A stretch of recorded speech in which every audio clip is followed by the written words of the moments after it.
দুবরাজপুরে খোঁজ মিলল নরেন্দ্র মোদীর। হ্যাঁ, ঠিকই শুনছেন। দোকানে গেলে মজা করে এলাকার মানুষ তাকে প্রধানমন্ত্রী বলে ডাকেন। আবার তার দিদির নাম কি জানেন? মমতা। এলাকার শাসক এবং বিরোধী দুই দলের নেতারাই বলছেন রাজনৈতিকভাবে যেটা কোনোদিন সম্ভব নয় সেটা এখানে সম্ভব। আর তার চেয়েও মজার বিষয়, আমরা নরেন্দ্র মোদীকে প্রতিবেশী হিসাবে পেয়েছি। প্রধানমন্ত্রী নরেন্দ্র মোদীর বিরোধিতা করতে রাজ্যের মুখ্যমন্ত্রী মমতা বন্দ্যোপাধ্যায় পিছপা হন না। আবার পূজার সময় পাঞ্জাবি পাঠাতেও কার্পণ্য করেন না। কিন্তু দুজনের মধ্যে নেই কোনো রক্তের সম্পর্ক। তবে কাকতলীয়ভাবে দুবরাজপুরে সন্ধান মিলল নরেন্দ্র মোদী এবং তার দিদি মমতার, এবং তাদের সম্পর্কটাও অনেকটা প্রধানমন্ত্রী এবং রাজ্যের মুখ্যমন্ত্রীর মতো। কেউ কারোর পেছনে লাগতে ছাড়েন না, তবে পুজো পার্বণ বা উৎসবে একে অপরকে শুভেচ্ছা বিনিময়ের পাশাপাশি দিতে ভোলেন না উপহার। দুবরাজপুর পৌরসভার ১৩ নম্বর ওয়ার্ডের বাসিন্দা নরেন্দ্র মোদী পেশায় মুদিখানা ব্যবসায়ী, এবং তার ৩ দিদি বোনের মধ্যে এক দিদির নাম মমতা আগরওয়াল। আর এই দুইজনের নাম সামনে আসতেই কার্যত চক্ষু চড়ক গাছ বিজেপি এবং তৃণমূল নেতা উভয়েরই। যদিও নরেন্দ্র মোদী জানান, আমার এবং দিদির নাম সম্পূর্ণ কাকতলীয়ভাবেই মিলেছে প্রধানমন্ত্রী এবং মুখ্যমন্ত্রীর সঙ্গে। ছোটবেলায় আমার জেঠু এই নামকরণ করেছিলেন। তখন নরেন্দ্র মোদী প্রধানমন্ত্রীও ছিলেন না, আর মমতা বন্দ্যোপাধ্যায় মুখ্যমন্ত্রীও ছিলেন না।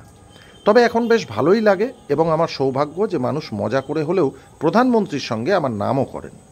যদিও আমি রাজনীতির সঙ্গে যুক্ত নই, শুধু একজন সাধারণ ব্যবসায়ী। আমাদের দিদি ভাইয়ের মধ্যে সম্পর্ক খুব ভালো, তবে ছোট থেকেই আমাদের ঝগড়াঝাটি লেগেই থাকতো। দিদির বাড়ি গেলে আমাকে রসগোল্লা খাওয়ায়। আমি দোকানে কিছু কিনতে গেলে সবাই সরে গিয়ে দোকানিকে বলে এনাকে আগে দাও। শুনুন কি বলছেন দুবরাজপুরের নরেন্দ্র মোদী।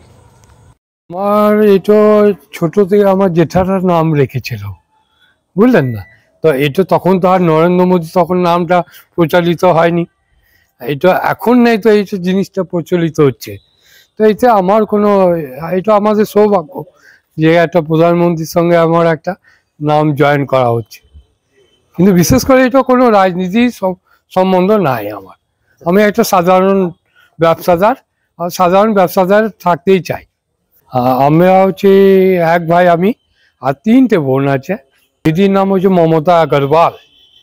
আমার যখনও বিয়ে হয়নি তখন আমরা একসঙ্গেই ছিলাম, আর সেটা জেঠার নাম রাখা হয়েছিল। তখনও এরকমই বলি যে স্যার আমার নাম আগে থেকে অনেক পুরাতন নাম আমার। হ্যাঁ, এটা নেই তো এখন উনি নরেন্দ্র মোদী বলে প্রচলিত হয়েছে, সেই জন্য আমার নামটাকে উনি করতে চাইছেন, নরেন্দ্র মোদী লেখায়। তখন ওনারা বলছে বাবা রে, নরেন্দ্র মোদী চলে এসছেন, যে এরকম হয়তো মজা করে, এতে কোনো নাই না। এটা আমাদের দিদি ভাইয়ের মধ্যে একদম খুব ক্লোজ, একদম যেমন ভাই বোনের মজা হয়, হাসি ফাক্করি হয়, ওরকম। আর ঝগড়াঝাটি তো ছোট থেকেই লেগেই থাকে। আমি গেলে তখন দিদি আনা করাই ওখানে। হ্যাঁ, নাহলে এমনি কেন পাঠাবে? ওখানে গেলে দিদি রসগোল্লা খাওয়ায়। ভাই আমার এসছে, আরো ভালোই লাগবে এটা। কিন্তু ব্যাপারটা এই যে তো কোনো নাই, ঊর্জ নাই। আমাদের আদি বাড়ি হচ্ছে গুড্ডা, মানে রাজস্থান। তো এই যে মমতা আপনার দিদি, তিনি কোথায় থাকেন বর্তমানে? কলকাতায়। হ্যাঁ, তারা নামটা দেখেই তো বলে বাবারে, উনি আরো আগে সরে যান, বুঝে না এনাকে আগে দাও। কেন বলে নামটা দেখে হয়তো বলছে। কত সাল থেকে আপনি ভোট দিচ্ছেন? এই 18 হবে, আমার অত খেয়াল নেই, কিন্তু ম্যাক্সিমাম 18। এটাও মানে আপনাকে একটা কথা বললাম যে এটার সঙ্গে আমার কোনো সম্পর্ক নেই, কিন্তু হ্যাঁ এটা অনেক আমাদের পুরাতন নাম, আমার জেঠাতে রেখেছেন নামটা। হ্যাঁ, তো তখন তো আর নরেন্দ্র মোদী এখানে আসেননি, বা তখন আমাদের এখানেও নাম ছিল না নরেন্দ্র মোদী, তখন কেউ চিনতো না।